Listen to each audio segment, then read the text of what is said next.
Hello, everyone. Welcome to the new session of biological classification. This is the fifth part of this chapter. It deals about the fungi and viruses. Okay, classification of fungi. Now, the fungi classification is based on four different characteristics, that is, morphology of the vegetative mycelium, morphological features of the reproductive structures, as we have different types of reproductive structures formed in the case of fungi. So it is taken as a characteristic for the classification. Types of spores and its dispersal. Now different types of spores has been formed in case of fungi and its dispersal is also different. So this is also taken as a basis for the fungi classification. Its life cycle, physiology, and biochemistry are also very important for classification of fungi. Now, there are four different classes, okay, based on these four different characteristics. That is Phycomycetes, Ascomycetes, Basidiomycetes, and Deuteromycetes. Phycomycetes is commonly called as algal fungi. It is called as algal fungi, and Ascomycetes is called as sac fungi. This is the common name. Okay.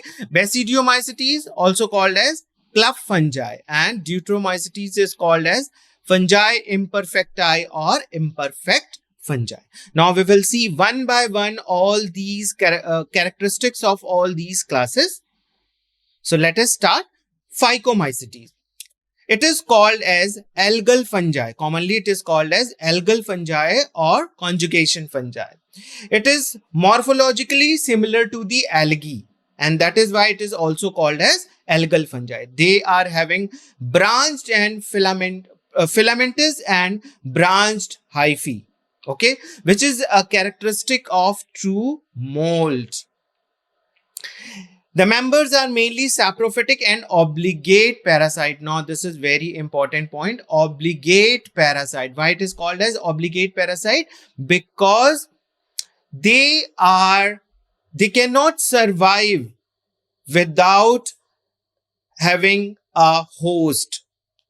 It means that they require a host to complete its life cycle, and in the absence of host they cannot survive. So host is very important for its survival. That is why it is called as obligate parasite. The saprophytes are distributed in aquatic medium, damp soils, on decaying woods. So we can see the saprophytic form of this fungi. They can be found in aquatic medium, they can be found on damp soils, and they can also be found on decaying wood. The mycelium is highly branched and aseptate, a cenocytic. As in the fourth session, we have already discussed about the hyphae, which is cenocytic. It means no hyphae is there, and the numerous nucleus is present in the cytoplasm itself, like this. So this is cenocyte or multinucleate. Vegetative reproduction. Fragmentation is a very common method of this fungi. For the reproduction, what happened? Sometimes the fungi, the hyphae of the fungi get detached from the parent thallus. And what happened? It behaves as a new individual. So this is a type of mode of reproduction which comes under the vegetative reproduction. Asexual reproduction.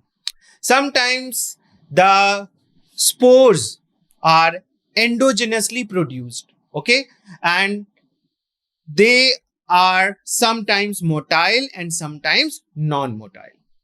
So when they are motile, they are called as zoospores, and when they are non-motile, they are called as aplanospores.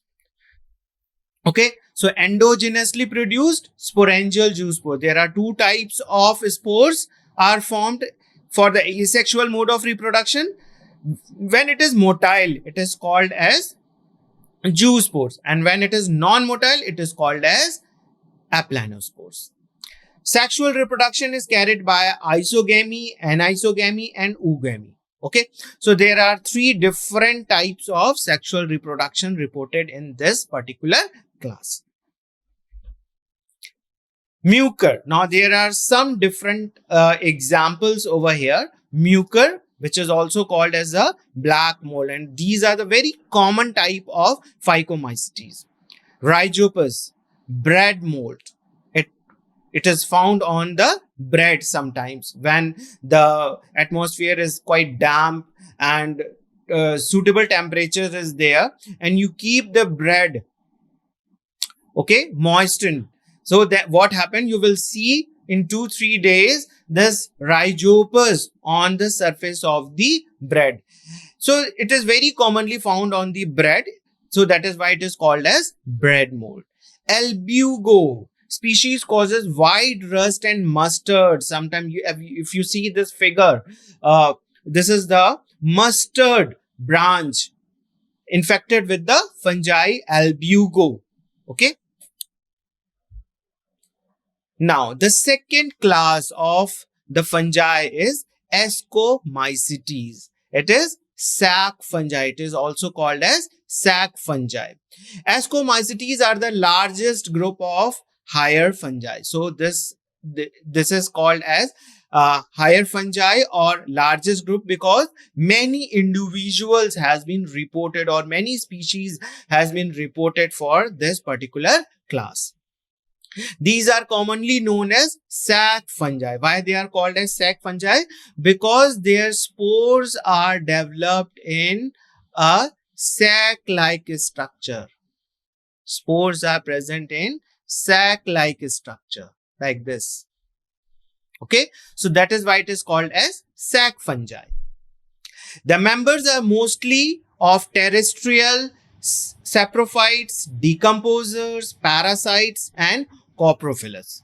So you know all these terms now. They are terrestrial saprophytes. They can decompose the dead and decaying matter. So they are called as decomposers. They are parasitic. Okay. They form diseases on plants and animals. So they are parasites. And coprophilous. Okay. Fecal matter. They are found on the fecal matter. They can grow on the fecal matter. That is why they are called as coprophilous also. So coprophilous are the fungi growing on the animal feces like cattle dung. Examples are Peziza or cup fungi. So if you see the structure of Peziza, it is somewhat cup-like, like this, cup shape. Okay, so coprophilous fungi, example Peziza and Pilobolus. The common members are budding or brewing yeast. So this is a very common member, yeast. Okay, it is also called as brewing yeast. Black or green molds, powdery mildews, truffles, and morels. So these are some of the common names of fungi, and these are the members of Ascomycetes. The members vary in their form and structures. Mostly the members have well-developed, profusely branched and septate mycelium with uninucleate hyphal cells. So if you remember the cell of or the hyphae of Phycomycetes, they are aseptate and synocytic hyphae is there. But here septa are present. Septa are present and each cell bear single nuclei. Single nuclei. Okay. Yeast are unicellular fungi. So this is a very common type of fungi and its body is made up of single cell. Okay, so it is a unicellular fungi and it is a member of Ascomycetes. Asexual reproduction. Non-motile spores known as conidia is formed as a asexual spores. These are the chain of exogenous spores produced on a special mycelium called conidiophores. So we have seen earlier also about conidiophores. Conidiophores are stalk-like structure. like this. They are stalk-like structure, and on this stalk, small spore-like structures are formed. Okay, so this is called as conidia. Non-motile spores called conidia grow on conidiophores. Sexually compatible hyphae are homothallic, self-fertile with single individual and capable of sexual reproduction, or heterothallic. So single hyphae, okay, single hyphae can undergo sexual reproduction. How it go? So it has a cell. It is a cell like this, and this, it's one of its cell form a stalk-like structure like this. Okay, and it passes its nucleus from this cell to this cell. So here the union of nucleus occur. Okay, so homothallic, and sometimes this occur heterothallic also. Require two compatible partners. Now in this case, two different hyphae cell come close together. Now this is one hyphae cell and this is another hyphal cell. So here the nucleus come close together by the fusion of this wall of hyphae.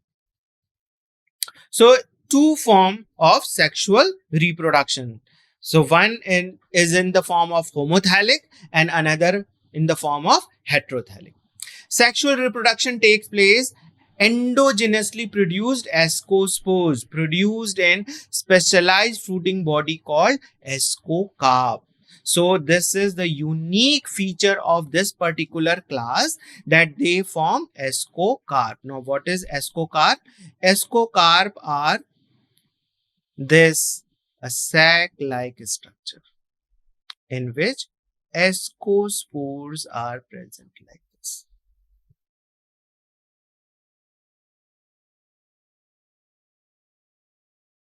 Okay, so this is called ascocarp. This sac-like structure is called as ascocarp. Ascocarp is formed by the association of sac-like asci. Okay, so here 4 to 8 ascospores are present in each ascus. Now here you can see structure of ascospores, and this sac-like structure is called as ascus.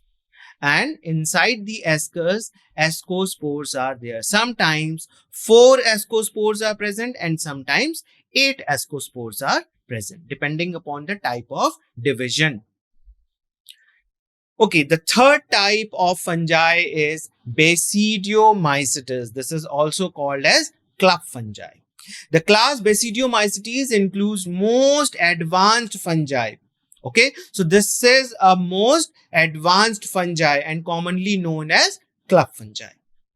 Some of the examples are Puccinia, which is also known as rust fungi. Astilago, this is also known as smut fungi. Saprophytes. So some of the examples of saprophytes of this particular class are mushrooms, puffballs, toadstools, stinkhorns, bird nest fungi, and bracket fungi. Okay, so these are some of the examples and they are mostly parasitic in nature. So the two example, Puccinia and Astilago, this causes a lot of damage to our crop. Okay, rust fungi, it causes lot of damage to wheat crop.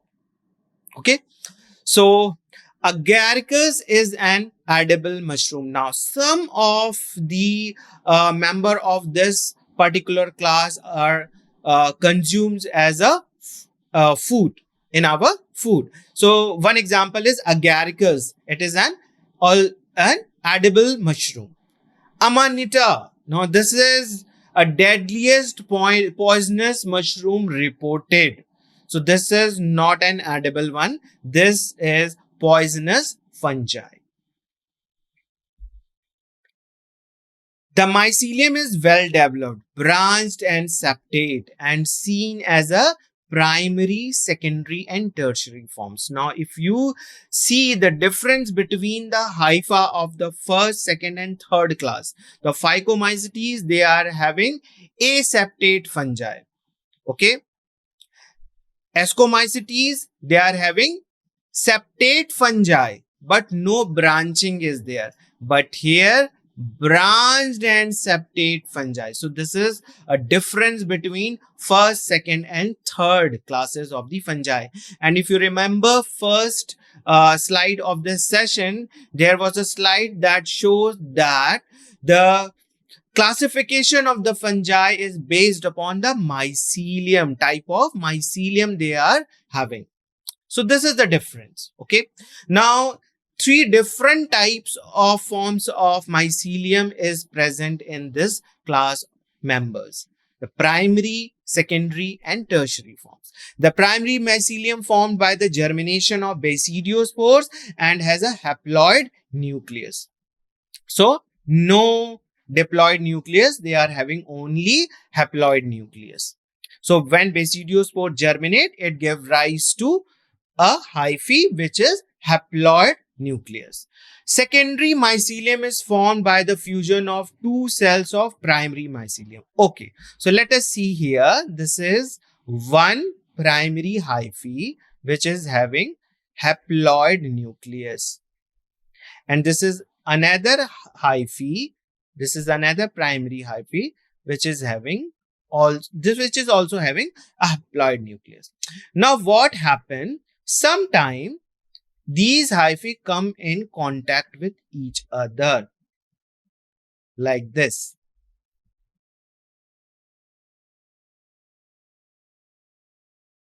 And this particular cell is having two nuclei now. So, but they do not get fused together. They are present as individual nuclei. So, dikaryon, N plus N or heterokaryon phase can be seen here. So, this is secondary. Now, it gave rise to a new mycelium, and all the cells of this particular mycelium is having two nucleus, N plus N form. Okay.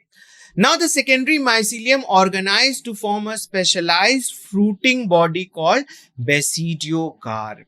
Now, this is a unique feature of this particular class of fungi, that the secondary mycelium organizes itself in such a way that it forms a fruiting body. And in that fruiting body, basidiocarps are formed. Okay, so tertiary mycelium and dikaryotic become diploid in basidium. Now, in this fruiting body, those two particular nucleus which do not get fused to, earlier do not get fused together, now they fuses together and form basidium. That is basidium in basidiocarp. Okay, so this is a unique feature of this particular class of fungi. Now, the two very important examples of this class fungi is the rust fungi and smut fungi. Rust is caused by Puccinia graminis triticale. Okay, and this a disease is caused in wheat which is known as black rust of wheat. Now, if you see the figure, when something is burned out, the rust, okay, the rust like structure, you can see black rust like structure. That is why it is called as black rust of wheat. It is characterized by the formation of rusty pustules containing spores. So these wheat, the black spot-like structure is containing lot of spores in it. And when these spores are dispersed, it germinate and give rise to a new hyphae. Okay. So rust fungi. Next is smut fungi. They produce thick-walled, black-colored resting spores called smut spores. Is Astellagotritsi loose smut of wheat. They causes a disease in wheat which is called as loose smut of wheat. So rust and smut are the two examples of this particular fungi. The Basidiomycetes lack asexual reproduction, but vegetative reproduction by the fragmentation is common. So asexual reproduction is not reported, but yes, by fragmentation, they undergo vegetative form of reproduction. Sexual reproduction takes place by the fusion of the two different strains of hyphal cell. So that I have already shown you with the help of a diagram. So somatogamy, this particular fusion of the two hyphae, the two cells of a hyphae of two different mating type of hyphae is called as somatogamy. Okay, so two different strains of hyphae come close together. Okay, and two of the cells of these two different hyphae join together. Okay, and from one of the hyphae, the nucleus is transferred to the next hyphal cell. So that particular cell is called as dikaryon because it is having two different nucleus in one cell only. Okay, so this is somatogamy. This particular fusion of cell is called as somatogamy. Now the fourth class of fungi is imperfect fungi or Deuteromycetes. They are the least advanced fungi and are said to be imperfect fungi as there is no sexual reproduction in the life cycle. So the fungi which do not have any reproductive phase, okay, that is kept in this particular class. The mycelium is septate. Reproduction only by sexual spores called conidia. Most of them are saprophytes or parasites. So generally they are either saprophytes or parasitic mode of nutrition they follows. Saprophytes act as a decomposers and help in mineral cycling. So here we can see some of the examples: Alternaria, Fusarium, Helminthosporium, Trichoderma, Coleotricum, Gercospora. These are some of the examples of Deuteromycetes. Now, if you see the three different figures, the first one, red rot of sugarcane. It is a disease caused in a sugarcane by the fungi Coleotricum fulcatum.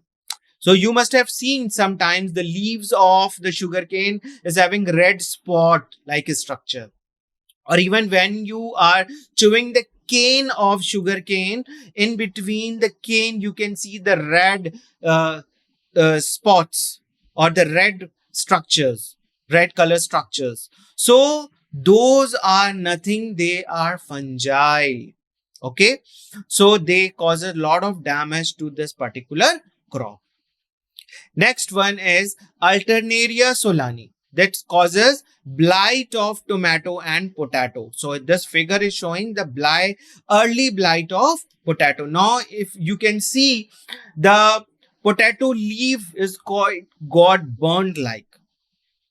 And you know that when plants do the process of photosynthesis, it makes starch. It makes glucose, and glucose is converted to starch as a storing food material.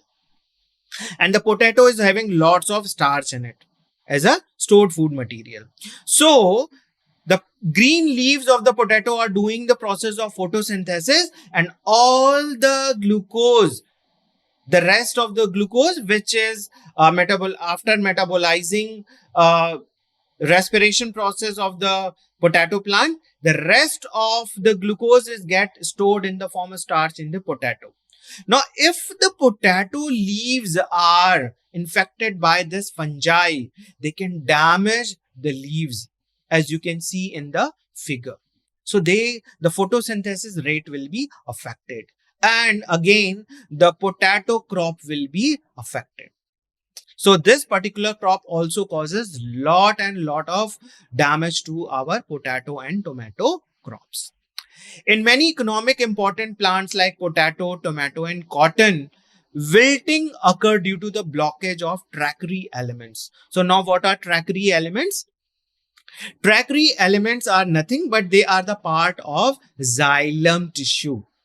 Tracheids, if you remember, tracheids are the components of xylem tissue. Okay, so this particular fungi block that trachea element and water cannot transport it to the plant. So this particular plant is causes wilting in those plant. As you can see in this figure also, wilting in case of tomato plant. Okay, so this is all about the kingdom fungi. Now, virus part is left of this chapter, but virus, according to the Whitaker, virus is not given any place to this particular five kingdom classification of Whitaker. But still, this is a part of this chapter. So let us study about the viruses. So virus is the smallest entity and it behaves as a connecting link between living and non-living. So when it is outside the living body, it is a crystal-like structure. But when it get introduced inside the body of a living, it behaves as a living. So that is why it is called as connecting link between living and non-living. Its size varies from 10 nm, 17 nm, 7.5 nm to 400 nm. Three architectural forms are found in the virus helical structure. That is, it could be in a helical form, it could be in a cuboidal form, or it could be in a biennial form. For example, helical form is reported in a TMV. Cuboidal form is reported in a polymyelitis virus, and biennial form is reported in many bacteriophage, for example, T2 bacteriophage. Okay, now here is a slide for the discovery of virus, how the virus has been discovered. So Ivanovsky has taken infected tobacco plant. Okay, tobacco plant infected with the tobacco mosaic virus, and he take a crushed part of that plant and he put on that extract on the non-infected plant of tobacco. But before that extraction has been passed with the Chamberlain filter. Now this filter cannot filter out this bacteria. Now, at that particular time, bacteria were the smallest entity reported. So they thought if it is if any pathogen which is causing a disease called as tobacco mosaic disease, so it must not be passed to that filter. But when filter is put on a non-infected tobacco plant, again they can see that plant got infected. So it shows that there must be some entity which are smaller than those bacteria. They are smaller than those bacteria. Bejernik demonstrated that extract of the infected plant of tobacco could cause infection in the healthy plant and named a new pathogen virus. So Bejernik gave this particular entity a name virus and called the fluid as Contagium vivum fluid. So that particular fluid which is having a virus extract, it is called as Contagium vivum fluid. Stanley showed that virus could be crystallized, and crystals consist largely of proteins that are inert outside the specific host cells. So what does this mean? That particular extract of the virus can be crystallized. That can be can be stored in the form of crystals, and when it is outside the body of the host cell. But when it is present inside the body of the host cell, it behaves like a living entity. Okay. So virus consists of two different parts, nucleoid and capsid. So nucleotide, it represents the viral chromosome. It represents the viral chromosome, and it is made up of single molecule of nuclei. Now DNA containing virus is called as deoxyribose, and RNA containing viruses is called as ribovirus. Okay. Capsid, the outer covering of the nucleic material, is called as capsid. It is made of proteinaceous material, and one particular subunit of this capsid is called as capsomers. So here the capsid consists of the number of small subunit which is called as capsomers. This is very, very important. The capsid of TMV has 2130 capsomers.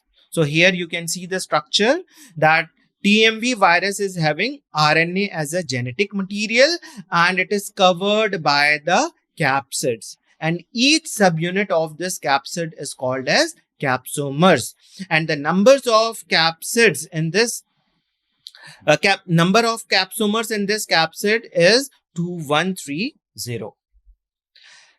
Viruses that infect animals have either single or double-stranded or double-stranded RNA or double-stranded DNA. So there are some of the examples. Double-stranded DNA has been reported in T2, T4 bacteria and the cauliflower mosaic bacteria virus. Single-stranded cauliflage MS2 and cauliflage 5x174. It is in the circular form. Double-stranded, it is found in reovirus and tumor virus. Single-stranded, this is more common in ribovirus like poliomyelitis virus, TMV and HIV. That is human immunodeficiency virus. Now, beside virus, some more entity has been reported that is called as viroids. They are the smallest self-replicating particles which are discovered by the Diener in 1972.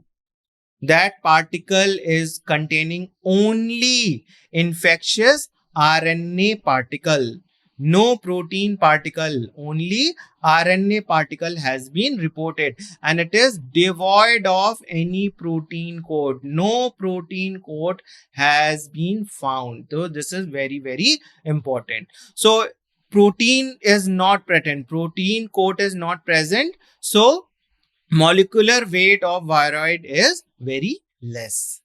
Viroid particle can multiply by both RNA dependent and DNA dependent replication. So RNA dependent replication is also reported, and DNA dependent replication is also reported. So viroids are known to cause some disease, and generally in plants. So one of the disease is potato spindle tuber disease, which is caused by viroids. The last one is prions. Now, they are highly resistant small sliced glycoprotein particle which function as a infectious agent. Now, this is only glycoprotein part. This is small size, only glycoprotein part. No nucleic material is here. It can act as a catalyst converting normal protein into prion state. Prion can accumulate in nervous tissue and bring about its degradation. So it is very harmful for our nervous tissue. So prion has been reported to cause several diseases. One of it common disease is mad cow disease and Creutzfeldt-Jakob disease. So this is all about biological classification. Thank you very much.